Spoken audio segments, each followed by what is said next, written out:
দর্শক শ্রোতা মণ্ডলীগণ, শুনেন শুনেন সবাই যেমন কথায় কথা বলে জলে বারে দান। আজকে শুনবো আমরা অনেক সুন্দর মজার মজার ডায়লগ। কে দিচ্ছে? জুনিয়র ডিপজল এবং নৃত্য পরিচালক শিখর মাসুম এবং আপনাদের সকলের প্রিয় বাংলাদেশ চলচ্চিত্র মঞ্চ টিভি অভিনেতা উপস্থাপক কণ্ঠশিল্পী এবং জাদু শিল্পী মোহাম্মদ মুক্তার সেন শিকদার।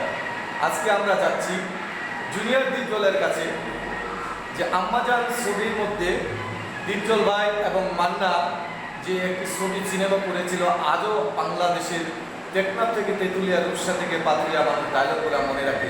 সেই জুনিয়র ডিপজলের কাছে যাব, মান্না ভাইকে হারিয়ে তার এখন কেমন লাগতেছে। আর কথা কইেন না ভাই, মান্নার কথা কইয়া অন্তরে নিত্যে মাগার জ্বালা বাড়াই দিতে আসে।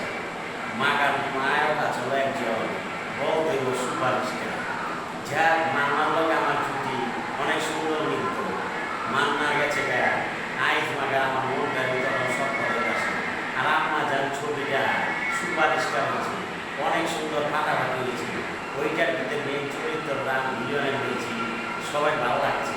অনেকজনের লগে মিলিয়ে হয়ে গেছে গা মাগার সিস্টেমটা কথা দিয়েছি মান্নারে। লাস্টের দিকটা আমারও সিস্টেম করে রেখেছি, এইটাও ভালো লাগতেছে। মান্নার লেগে আপনারা সবাই আফসোস করে এটা আমি জানি।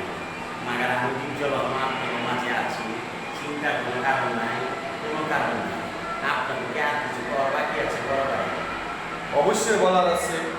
আপনি ডিপজল এবং মান্নার সাথে শুটিং করেছেন, আপনাদের সাথে অনেকেই করেছিল। সে আপনাদের মিজো আহমেদ, সে মিজো আহমেদ নেই। আমি মিজো আহমেদ সম্বন্ধেও আপনার কাছে একটু কথা জানতে চাই, কারণ মিজো আহমেদ ছিল মন্ত্রী আর আপনি ছিলেন মিজো আহমেদের খুব কাছের মানুষ। ঠিক আছে, আপনার কথা মাগা ওইটা বড় ভাই হিসাবে অনেক শরীর লগে মিলাই চলতাম। এই জায়গায় তারা মানাইতো। আর আমি যে কুন্ডা পাঠ করতাম, এই কারণে হ্যাঁ আমি বড় ভাই করে ডাকতাম। এইটাও একটা ছবির ভিতরে ভালো ছবি মিলছে। আর কিছু করিবেন ভাই যা।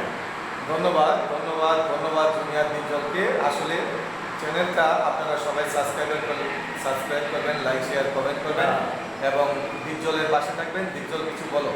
আর কিছু করার নাই। আমার এই ভাইয়ের এই চ্যানেলের ভিতরে সবাই লাইক শেয়ার করবেন, ঠিক আছে? আর নাইলে মান্নার মতন আপনার আমি সিস্টেম করে